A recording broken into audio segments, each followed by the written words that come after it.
Screen पर आप देख रहे हैं आपका लग्न चार्ट ऊपर लिखा है और नीचे नवांश दिया है और मैंने विषुवंतरी दशा ली हुई है। अभी जो दशा चल रही है वो बृहस्पति भगवान की चल रही है, 2020 से लगी है और 2036 तक जाएगी, तो इसे आप नोट कर लीजिए। अब देखिए लग्न चार्ट में जिस प्रकार ग्रहों का अरेंजमेंट है, तो सबसे पहले हम गुरु को ही देखें। तो गुरु यहाँ पर चौथे भाव में बैठे हैं, साथ में 9 नंबर अपनी ही राशि में बैठे हैं। बहुत सारा सुख दिया आपको, फैमिली का यहाँ पर बहुत सारा सुख मिलेगा और जीवन में जो जो आपको चाहिए हैं सारी हसरतें पूरी होगी। तो बृहस्पति आपके बहुत अच्छे हैं, चौथे भाव में बैठते हैं तो घर में बहुत अच्छा सुख भी देते हैं और यहाँ पर पैसे की जो कमी है वो कभी महसूस भी नहीं होने देते हैं, इतने अच्छे होते हैं। 4 नंबर पर अगर बैठ जाएं बहुत सुख देते हैं। जो आपका आरंभ करें तो सबसे पहले यहाँ पर लिखा हुआ है 6, तो ये आपका पहला घर होता है, वो 6 लिखा हुआ है यानी कन्या राशि। इसके स्वामी कहाँ गए? इसके स्वामी गए 8वें घर में। ये जो नंबर लिखे हुए हैं ये सब राशि के नंबर हैं, ये सब राशियां हैं। तो पहला घर, दूसरा, तीसरा, चौथा, 5वां, छठा, 7वां और ये 8वां। तो जो आपके पहले घर के स्वामी हैं यानी कि लग्नेश, वो मरकरी बन रहे हैं बुध और जाकर 8वें घर में बैठे हैं। अब एक चीज़ तो समझ लीजिए कि जब लग्नेश 6, 8 और 12 में जाकर बैठ जाता है तो जीवन भर आपको अपने लग्नेश को मैनेजमेंट करना पड़ता है, क्योंकि आपको हर जगह प्रॉब्लम आएगी। कुछ समय अच्छा चलेगा फिर ख़राब हो जाएगा, फिर आपको प्रॉब्लम आने लगेगी। तो कोई भी जो सफलता है वो बहुत देर तक स्पीड में नहीं रहती है, उसमें फिर प्रॉब्लम आती है। एक अच्छी वाली जो आप योग लेकर चल रहे हो उसमें भी कमियां आती हैं। और इसके जो कारक ग्रह हैं वो बन गए हैं बुध, तो बुध को तो आपको हमेशा मेंटेन करके चलना है। अब देखिए इस कुंडली के अंदर जो आपका ये 7वां भाव है, यहाँ पर 12 लिखा हुआ है और यहाँ पर वीनस और सूर्य दोनों बैठे हैं। तो शुक्र जब यहाँ बैठेंगे तो पत्नी को सुंदर करेंगे और पत्नी भी योग वाली हो आएगी।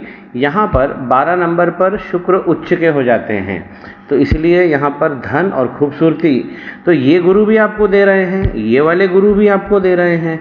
तो ये दोनों गुरुओं का जो प्लेसमेंट है, सबसे पहले तो बृहस्पति अपनी ही राशि में हैं और जो शुक्र है वो उच्च के होकर बैठे हुए हैं। तो ये तो बहुत अच्छी चीज़ है। जो आपको भाव नहीं मिल रहा है इनके लग्नेश के कारण। लगन क्या होता है? पहला घर क्या होता है? हमारा अखाड़ा होता है, हमारे जीवन का अखाड़ा होता है। हमारा जीवन किस प्रकार चलेगा, हम किस प्रकार व्यवहार करेंगे, ये सब चीज़ें निर्धारित करते हैं। तो डिग्री वाइज भी मरकरी अच्छे हैं, लेकिन मरकरी चले गए हैं 8वें में, तो इनको तो आपको जीवन भर मेंटेन करना पड़ेगा। वो मैं आपको उपाय भी कर दूंगा। अब देखिए यहाँ पर शनि भगवान बैठे हैं उच्च के। अरे आपका तो मतलब ये शनि भगवान भी उच्च के और धन के अंदर बैठे हैं, तो ये तो विदेश का भी धन देंगे। तो शनि भगवान जब भी दूसरे घर में बैठेंगे तो अर्ली लाइफ जो है वो संघर्ष की रहेगी, लेकिन बाद में ये शनि सब कुछ अच्छा कर देंगे। जो आप चाहते हो वो सब मिलेगा, लेकिन तब नहीं जब आप चाहते हो। जब ये शनि भगवान देंगे तो आपको मिलेगा। तो शनि भी आपके बहुत अच्छे हैं, उच्च के बैठे हैं। तीसरा घर देखिए, यहाँ पे प्रॉब्लम है, ये है आपका पराक्रम का घर। यहाँ 8 लिखा, मंगल भी अपने घर में बैठे हैं लेकिन केतु भगवान के साथ बैठ गए हैं। यही अंगारक दोष लग गया, हाथ में भी लग ही गया था। जिस प्रकार उन्होंने हार्ट लाइन को तोड़ा है राहु लाइन ने, तो मंगल केतु का यहाँ पर अंगारक दोष, इसका निवारण कराना है। ये आपके पराक्रम का घर है, भाई बंधुओं का घर है। आपने बोला था ना कि दोस्ती यारी में क्यों प्रॉब्लम आती है, तो ये तीसरा जो घर होता है ये हमारे दोस्त बंधु बांधवों का होता है, अंगारक लगा हुआ है। और साथ में आपके जो पराक्रम है, जितना आप इनपुट डालोगे उसका 5% से ज़्यादा आउटपुट नहीं आएगा, क्योंकि अंगारक है ये बहुत ज़्यादा बदकिस्मती कर देता है। और जो दूसरी प्रॉब्लम आ रही है, देखिए यहाँ पे राहु चंद्रमा भगवान के साथ में बैठे हुए हैं और यहाँ पर 2 लिखा हुआ है, और 2 लिखा हुआ यानी कि चंद्रमा भी उच्च के हो गए आपके वृषभ राशि के, लेकिन राहु भगवान ने पकड़ लिया। तो जब राहु भगवान ने चंद्रमा को पकड़ लिया तो यहाँ पर दोष लग गया। यहाँ पे आपकी मदर का प्रभाव भी कम कर देंगे, ऑपोजिट सेक्स से आपको जो जो एडवांटेज मिल सकते हैं इधर कम कर देंगे। अब एक चीज़ एडिशनल हमको कुंडली में ये देखिए, अंगारक तो मुझे हाथ में भी दिख गया और चंद्रमा पे खराबी भी दिख गई। अब लेकिन यहाँ पर देखिए, ये पराक्रम और ये भाग्य है आपका, और दोनों आमने सामने बैठे हैं। तो अभाग्य भी यहाँ पे, और जो पराक्रम जो हमारा खराब हो रहा है, और पराक्रम जब खराब हो रहा है और हमारा यहाँ भाग्य भी खराब हो रहा है, ये एडिशनल जानकारी हमें मिली कुंडली से। यही प्रॉब्लम हमने हाथ में भी डिटेक्ट कर ली, लेकिन ये दोनों कौन से घर में बैठे हुए हैं, तो उससे हमें और एडिशनल इन्फॉर्मेशन मिल जाती है। तो यहाँ पर आपका पराक्रम फंस गया है और यहाँ पर आपका भाग्य फंस गया है। एक बार मैं फिर से रिपीट करूं कि आपकी कुंडली में अच्छा क्या है। अरे अच्छा तो इतना अच्छा है कि भाई जुपिटर अपने ही राशि में बैठे हुए हैं, चौथे घर में पूरा सुख देंगे। वीनस यहाँ पर उच्च के बैठे हुए हैं, चंद्रमा यहाँ पर उच्च के बैठे हुए हैं, शनि यहाँ पर उच्च के बैठे हुए हैं, मंगल अपनी राशि में बैठे हैं, लेकिन केतु के साथ बैठ गए। यहाँ पर चंद्रमा राहु के साथ बैठ गए।